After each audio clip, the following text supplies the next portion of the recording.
babu 10 ɗambogal sappa ɓangal no yewta en filmu badarati fi hittingol tinnagol ilal hayrati e gollugol golleji moƴƴi e konguɗi moƴƴi e anniyeji moƴƴi wa hassi e yamirgol min tawajjuhil e fewtitangol li hayrin fi moƴƴere nden alal iqbali alayhi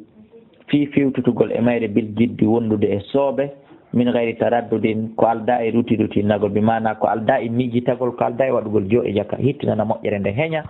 ɓa anda koye nde tuma mayata qala allahu taala allah dal fastabigul khayrat adodiri e waɗugol ko moƴƴi ta gooto miijo waɗugol moƴƴere o inna haa kekiiɗe simi waɗa ma haa ñalorma ma haa janngo ma haa ko arata ta gooto naato e haamugol ko anndaande sintata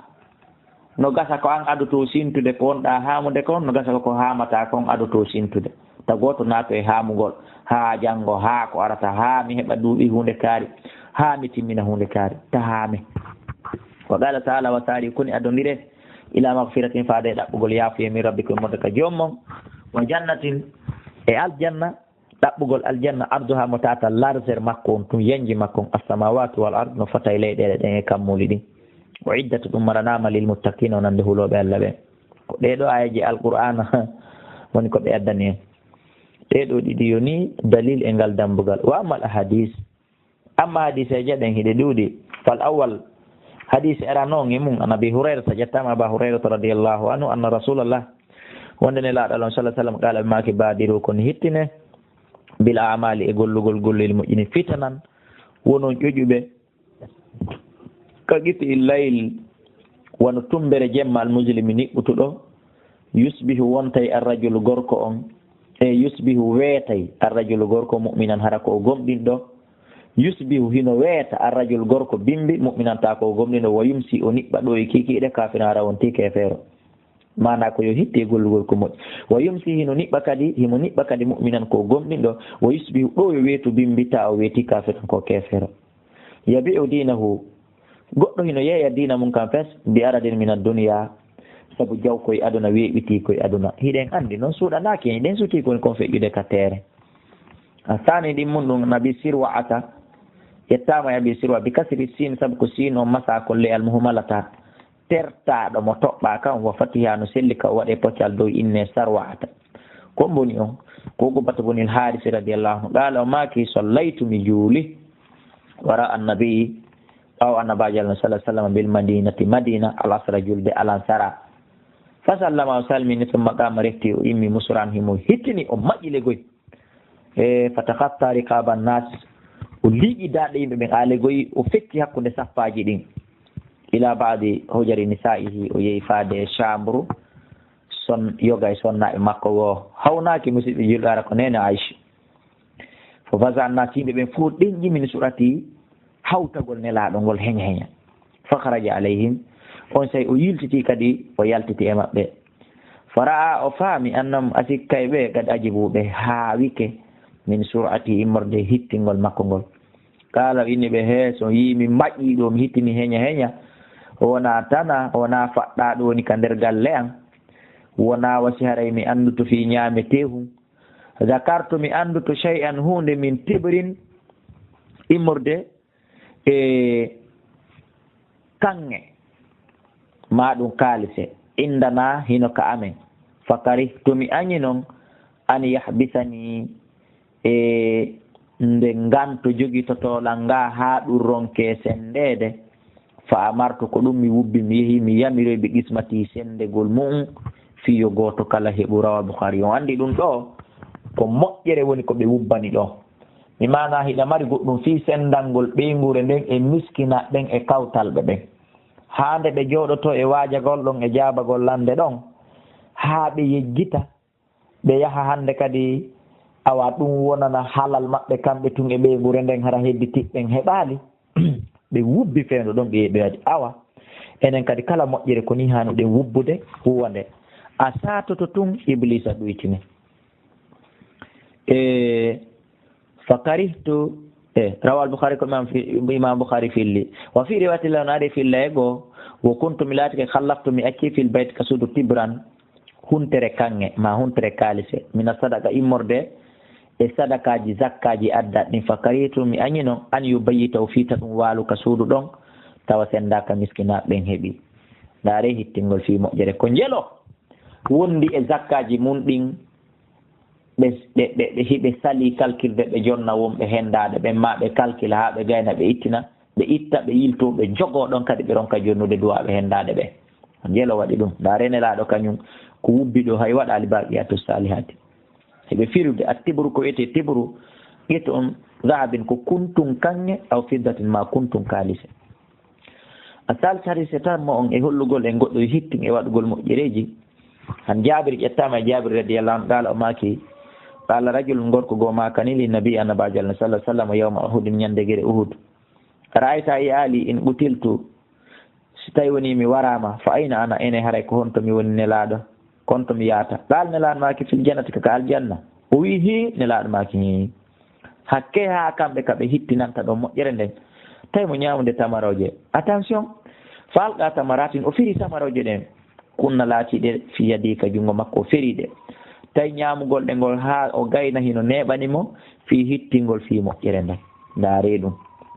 ɗumma qatala refti o haɓi hatta qutila ha o wara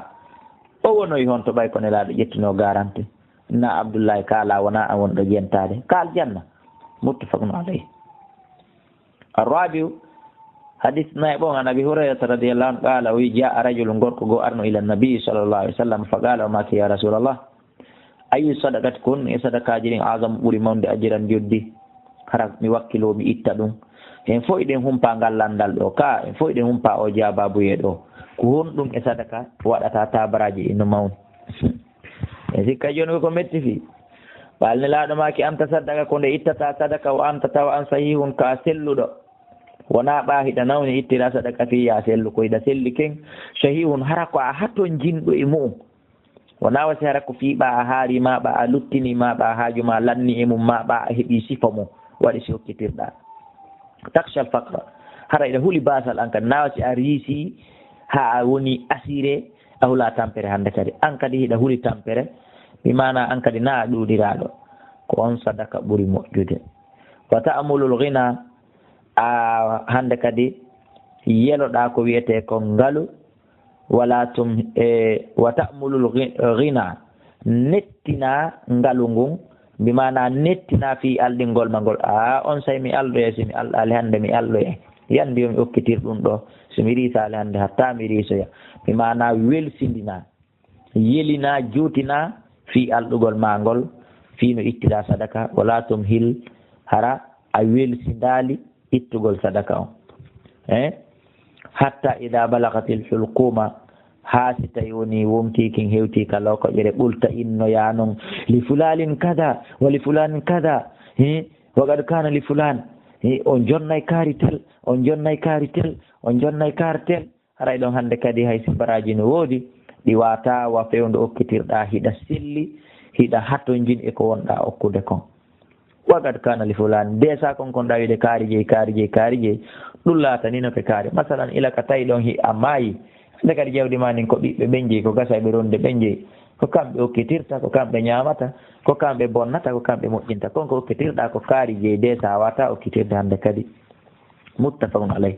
alhulqum ko wiyete lokoƴere majran nafsi kaka fofango feƴƴirta ɗon wal mari'u ko wiyete mari'u majra ta'am kaka ñamete o rewata ɗon wa sharabi mana ko kono ndongol ko ɗum wiyete almari'u الخامس حديث جوابون عن أنس يتام أنس رضي الله عنه أن رسول الله صلى الله عليه وسلم أخذ سيفا بيتن كاف يوم أهود كان يندقر أهود فقال بماكي من يأخذ مني هذا كم بجاب أنت لانتا كافة فبسطوا أيديهم بفنت جود مقبل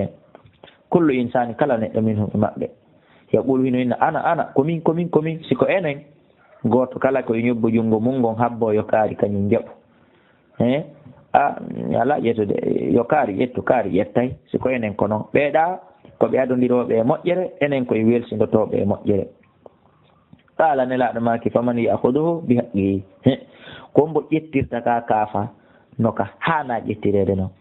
fa ahjamal qawm yimɓe ɓen ɓiƴƴodiri fi ƴettugol ka fa qala abou dajana oɗo wi radiyallahu anhu ana akhuduhu bi haqqihi min mi ƴettiray ka haqqeno ka hana ƴettirede noon fa akhadahu o ƴettika fa falaka bihi o soppiri ka hamal mushrikin o fecciri ka daaɗe heferaɓe rawahu muslim ismu abi dajana inde abi dajana nden ko simaku bun khurshata ko ni o wiyete qawlu hajamal qawmu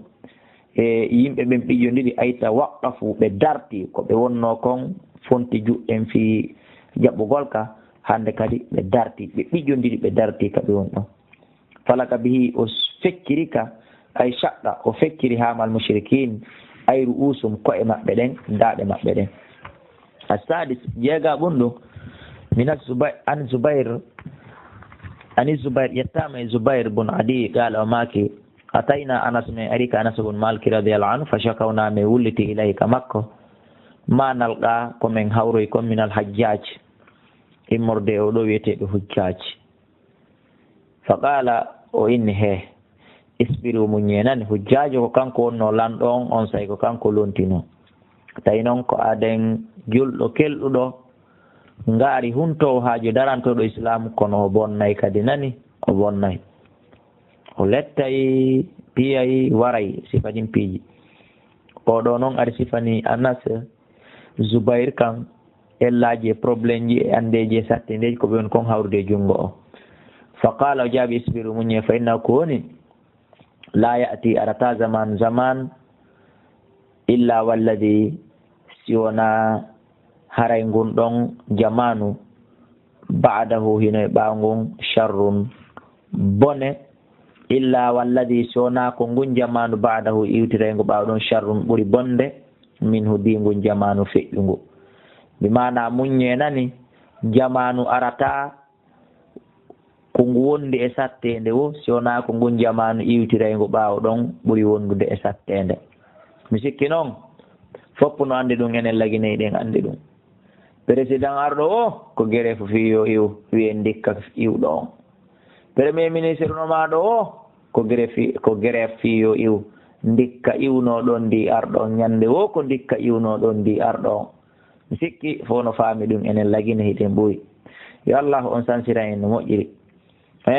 ko ni hatta talqu rabbakum ha ñande hawruɗon e joomi mo muññe hande ɗum nani par ce que kala jamanu arngu haray ko ngon jamanu hikkotongu ɗon ɓuri bonde dinguɗa hande ɗum muññe koni ha ñande hawruɗon e joomum samituhu min nabiyikum o watti ɗon noon wona wasi haray koy ko jiño mi wolirani on ɗum ko annabajo mon on tigi mi naniri ɗum sallallahu alayhi wa sallam rawahu al-bukhari moodi nelaɗo allah sallah sallam gongiɗo kadi asabi hadise jeɗɗaɓon an abi hurayrata ko ƴette aba hurayrata radiallahu anhu anna rasulullah onde nelaɗo no sallah alih sallam qala ɓe maki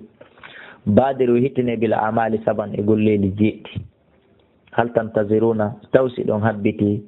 illa faqran sona basal munsiyan yejjitangal aw ghinan maɗum ngalu mutghiyan mutangal e muɗum awa legoy moddinangal e mum ko ɗoni mutangal e mum aw maradan maɗum nawnare mufsidan bonnayde ɓandu fes aw haraman maɗum nayewu mufnidan lannayde ɓandu few aw mawtan maɗum mayde muju hisan muñcayde yosinayde awi dajjal maɗum masihi dajjal fa sharru ghaibi e boni wirniɗo yuntazaru habbitaɗo o ɗo wiyeteɗo masihu dajjal awi saatu maɗum ngal ɗo dargal assaatu awa siko dargal ngal adha ko ngal ɓuri hulɓinade wa amarru ko ngal ɓuri haɗude rawahu tirmidhi wa qala hadisun hasanun الثامن حديث جيتا بون عنه جتاما مكان كو ترمذي أن رسول الله صلى الله عليه وسلم قال ماكي يوم خيبر يندغري خيبر دونك كهيتاندي جيدي دابر لا أعطين هذه الراية بماكي والله مي جوناي او درابو رجلا غوركو يحب الله ورسوله تawɗo no yiɗi Allah no yiɗi nelaaɗo yaftahiillahu ala yadayhi Allah uddita Khaybara e dow juuɗe makko ɗe qala Umar radiyallahu anhu sayyidina Umar maaki hani ɗo ko foɗon nelaaɗo maaki mi jonnayi janngo drapeau on tawɗo no yiɗi Allah yiɗi nelaaɗo Allah on jon noon drapeau on jonnaaka taw kala no jiɓi ko hombo wonata o ɗo mo nelaaɗo manti ɗum ɗo fodi ɗum ɗo qala Umar sayyidina Umar maaki ma ahbabtum mi yiɗaali al imarata wonugol hoorejo ha hande illa yawma idin sona nden ñande sabu noon ko waɗi so yiɗi hoore yagal ngal ɗon nde ñande ko fiyo jee e aussi fasifaɗo ɗo fiyo jee e garante mo nelaɗo ƴetti on e fodore nde nelaɗo ƴetti nde enen daare hannde ha kawnɗen piirude ha kawnɗen folodirde fi ardagol fi hoore yagal fata sawartu laha ko ɗum woni mi etani fingal hoore yagal e raja a ka tijjagol an udo a laha nde mi noddantegal alego nde mi noddetemi jonne drapeau o fada rasulullah sallam on so nelaɗo noddoyi ali ibn abi talib radiallahu anhu fatahu ɓe jonni mo iyaha drapeau o wa qala wi kamɓe nelaɗo ɓe maki amsi yahu e wala taltafit wota yeƴƴito hatta yaftahillahu alayka ha allah udditano ye khaybar fa sara ali sayna ali yehi chey an seeɗa summa waqafa refti o darti walam yaltafit kono yeƴƴitaki de fa saraha o sonki woni ya rasulullah ala mada uqatilu nnas ene koye hoori hon ɗum mi haɓata yimɓe ɓen andi o andi tippi on kon o duwa landitade nelaɗo kono o dari o ŋaɗɗini o yiltitaki e o yeƴƴitaki o landi nelaɗo ɓa nelaɗo maki taw yeƴƴita qala nelaɗo maki c'est très simple qatilhum haɓuɓe hatta yashhadu shahidatu an la ilaha illallah wa anna muhammadan rasulullah fa ida faalu dhalika so ɓe huuwi ɗum tertoɓe liberɓe wota warɓe hande kadi faqad mana'u haray gomɗiɓe dandi min ka immorde maɗa dima'ahum ƴiƴe maɓɓe ɗen a hibbataɗe wa amwalahum e jawle maɓɓe ɗen a jettataɗe illa bi haqqiya so wonara ɓe waɗu haqqe ko memata ƴiƴe maɓɓe ɗen ma jawle maɓɓe ɗen hande kadi o hisabum hasbore maɓɓe nde no alallahi ka Allah si tawi woni ɓe lanni silmude kono hiɓe fende maɓe wujjude maɓe yarde beere masalan hasbore maɓɓe nden nokka Allah ko Allah andi o yaafoto ka o letta ɓe mbere bakkatuji maɓɓe ɗi rawahu muslim fatasawartu e ko ɗum woni ka sayyidina Umar maki ɗon mi yahi mi eti wa huwa bisini muhmal ay wa sabtu mi maƴi mutatalli an miɗo ƴelliti alegoy miɗo ƴeŋo miɗo ƴemerenno ko ɗum woni fatasawartu mi eti ko ɗum wiide nane mi eti ay ko immi o dari o ƴeŋi hakkude mo ƴemerenno fiyo nelaɗo wimo anda nde wonata ka ɓernde rottowo ɓuuri moƴƴude di nde wonata ka guite rottowo on donc nelaɗo Allah sallallahu alaihi wasallam suɓi sayyidina Ali a jonni ɓe drapeau on enen kadi Allah waɗen jeeyaɓe yiɗuɓe Allah yiɗi nelaɗo makko on waɗen enen kadi ɓe Allah e nelaɗo on yiɗi yurmini ɓan